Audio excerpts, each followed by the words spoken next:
I care not at all for the opinions of others, only my own. I do, however, care for morality." His dark eyebrows lifted imperiously, and a cool smirk played about his handsome lips. If there was ever a reason not to take the position offered, that was it. He was too handsome, and too certain of his own handsomeness for her peace of mind. "That's a bold statement, Miss Marks. And what is your opinion of me? Am I the devil they say I am? Or perhaps I'm something even worse?" His tone was taunting, and yet there was a note in it that seemed to suggest her opinion mattered in some way. Willa kept her tone neutral and her expression even. It was part of her training, after all, to remain unflappable in the face of even that sort of outrageousness.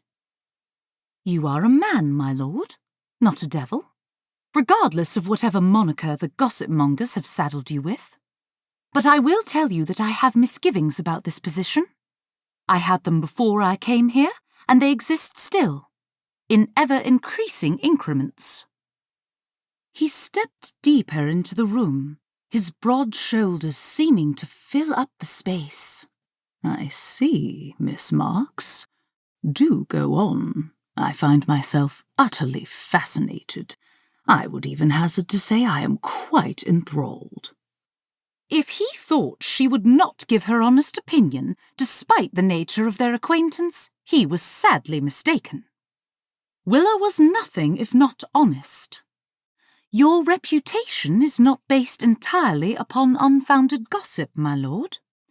You are a womanizer, renowned not only for the extent of your debauchery, but the frequency and intensity with which it is pursued.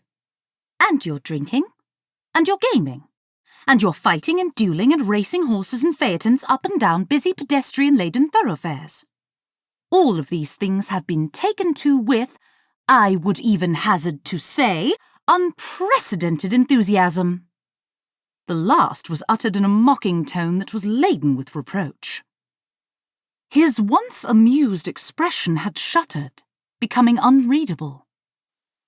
"You are unexpectedly candid, Miss Marks, especially for one seeking employment."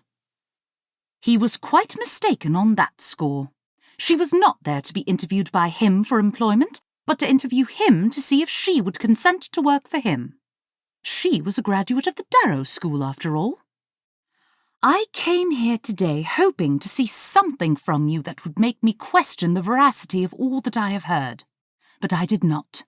I waited here for 25 minutes past our appointed time, and when you arrived—" She held out her hand, gesturing from his head to his feet, as if words were not even necessary.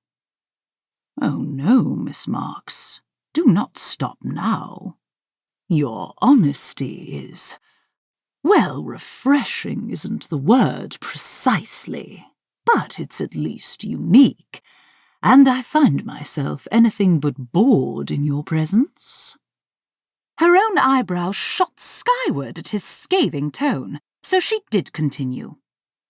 "Fine. Your breeches are rumpled, your boots are muddy, your waistcoat is the same one I saw you in yesterday when I walked past this house to determine exactly which address I was looking for, so as not to be late.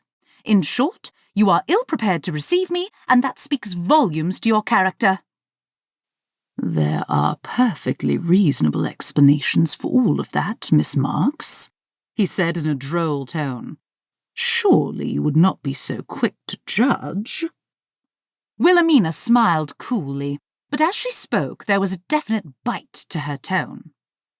"There is also rouge on your hastily tied cravat, and I can smell the brandy, and rather cloying perfume, from here. Some things are quite self-explanatory, my lord.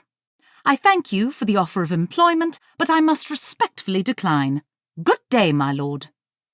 Deveril blinked at the woman before him in confusion. Had she actually turned him down? No, she hadn't, because he hadn't offered her the bloody position yet. Who the hell did she think she was? "That's a bit premature, Miss Marks. You do not know yet if I want to hire you," he sneered.